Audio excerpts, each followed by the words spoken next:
This time it's classic British 500cc parallel twins.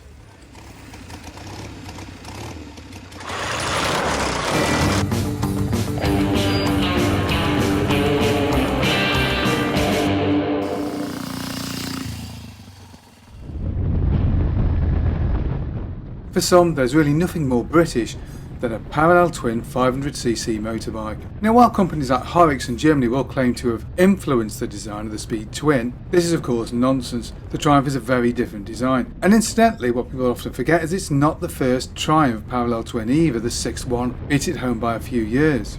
And in fact, the parallel twin layout itself is much older than that. Stevens Brothers, even before they formed AJS, manufactured engines for other manufacturers and included in their catalogue before the First World War parallel twin engines.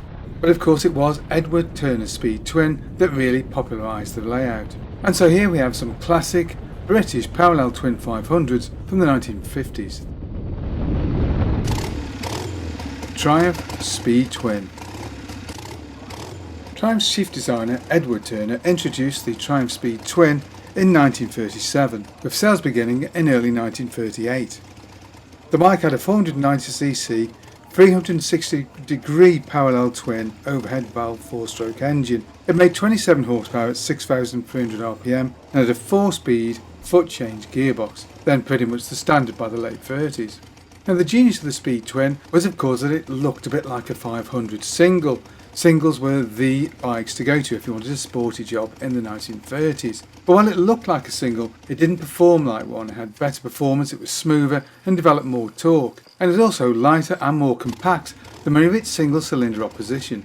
The bike is best remembered in its Aramath red paint job. In the pre-war machines, this was set against a beautiful chrome tag, which included an instrument panel built into it. And post-war machines were vaguely similar, although of course they now had telescopic forks replacing the girders. And those 1946 bikes also included Edward Turner's sprung hub as an option. This provided a small amount of movement to the back wheel in the hub itself, as the name suggests. It wasn't terribly effective, but it did give at least some cushioning. And 1949 would see the introduction of the nacelle front end, essentially a cowling around the headlamp, which just tidied the whole front end up very nicely. And into the 50s we would see those classic jukebox style tank badges. In 1953, Triumph would introduce battery coil ignition to their bikes for the first time. And into the mid-50s we see proper swinging arm suspension for the first time. Triumph never did bother with plungers on their parallel twins. The Speed Twin and its sportier brother, the T100, would go on until 1959. At this point we would see the unit construction 5TA models replacing them. These were of course closely based off the earlier 3TA or Triumph 21 350s. And those of course are quite different machines, which we'll talk about in another video perhaps.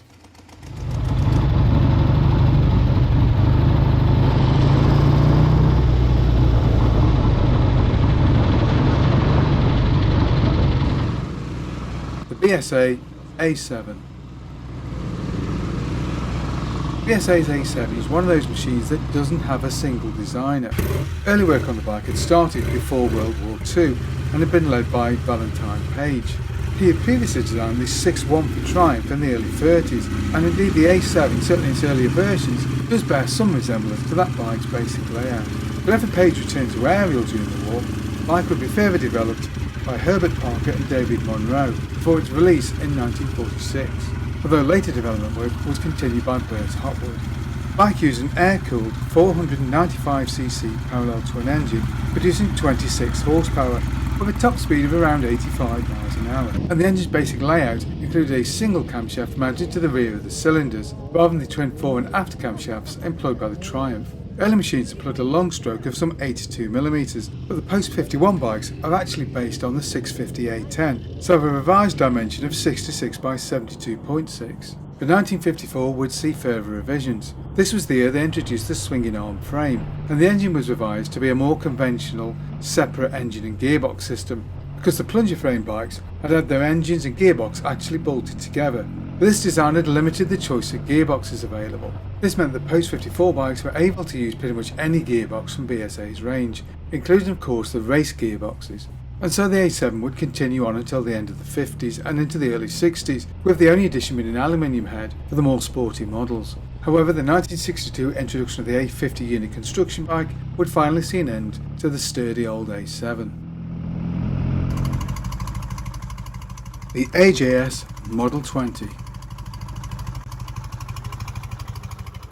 The AJS Model 20 and its sister bike, the Maxus G9, were first shown at the Ilskort show in 1948, although sales didn't start in big numbers until the summer of 1949. The cycle parts were all pretty much standard AMC fare, with a pivoted fork frame and of course a telescopic front forks. But the styling was bang up to date, with its nice chrome finished tank, dual seat and of course megaphone silencers. The engine was however a little unusual. It used 4.5 camshafts, the same as Triumph, but it had a unique central bearing, not used on any other British twin. This was a nice piece of engineering, but it didn't actually make the machine any smoother than any of its competition, and the bike's performance was pretty much the same as the rest of the twins on the market. But unfortunately the machine was never a great sellout compared to its opposition, and despite some very nice engineering, the bikes are often viewed as old men's bikes. And this whole situation was not helped by AMC's very poor relationship with the press of the day. They simply wouldn't let their bikes out for testing. So unfortunately when the bike was dropped the range in '58, few people even noticed. The Ariel KH500. The Ariel KH500 Fieldmaster was introduced in 1948. And like so many of Ariel's designs, it was the work of Valentine Page. The 500 engine was not, as is often suggested, based on an A7, but was a quite different design, although of course there will be some similarities simply because the two machines do share the same designer after all. The KH's 498cc engine produced 28 horsepower at 6,500 RPM. There was of course a 4-speed gearbox, telescopic front forks and a rigid rear end initially, although plunging suspension would eventually become available in 1951, when the machine would be joined by the A10 based 650. By the mid-50s, both bikes had gained a proper swinging arm frame, but this didn't last for long because in 1957 the entire 4-stroke range was deleted to make way for the excellent 2-stroke leader range, although of course the Cyclone, a last 650 based on the A10, would remain in production until 1960.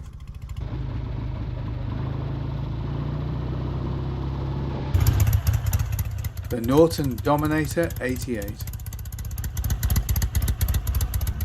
Bert Hopwood had developed the Norton engine between 1947 and 1948, though the Dominator was not actually on sale until 1949.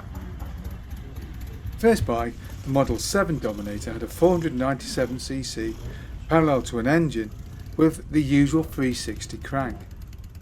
Unusually, the single camshaft was mounted right at the front of the engine, which was otherwise pretty much conventional for the bikes of the time, although of course the bike did have a cast-in rocker box, something which Triumph engines would never have. The engine was a long-stroke design with a 66x72 bore, a fairly mild stensive tune in its initial form. Early versions were fitted with plunge suspension, but this was changed out for swinging arm suspension in 1953, the year that would also see the introduction of the Model 88, also known as the Dominator Deluxe.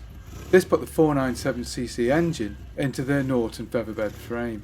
But despite its sporting pretensions, the 88 was a fairly modest performer, and quality control issues at the factory would limit production to around 200 machines a week. The engine, however, was ripe for tuning, and was enlarged to 600, later 650, and eventually 750 and even 850cc versions of the engine were developed for the Norton Commando. But of course all that is way off in the future. The Royal Enfield 500 Twin and Meteor Minor. When it comes to names, Royal Enfield are really past masters at coming up with just the right name for a particular bike. Continental, Interceptor, Meteor, and of course let's not forget the Bullet. So with that in mind, it's a little surprising that when Royal Enfield did introduce the first parallel twin in 1949, they simply called the machine the 500 Twin. Honestly, I bet it took them literally minutes to come up with that one. The engine had been the work of Ted Pardoe and Tony Wilson Smith, and had first been shown in 1948, and to some extent the engine does bear resemblance to the big singles like the Bullet. There is, for example, a cast-in oil supply chamber, and the skirts of the barrels were pressed very deeply into the crankcase, giving the engine a squat and I think quite purposeful and modern appearance. The engine was in fact based on the 248cc Model S engine, but doubled up.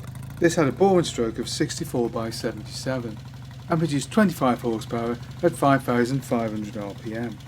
and the bike would run in this form until 1958, with of course some styling upgrades. At that point the bike was replaced by the Meteor Minor. This represented a major upgrade of the earlier bike.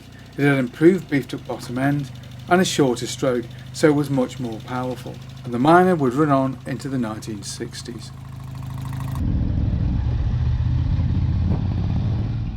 What collections of bikes would you like to see us do a video on? Maybe you've got a bike we can use for a test ride. Either way, get in touch below. Hope you enjoyed that video. If you did, don't forget to like and subscribe, and of course, thank you very much for watching.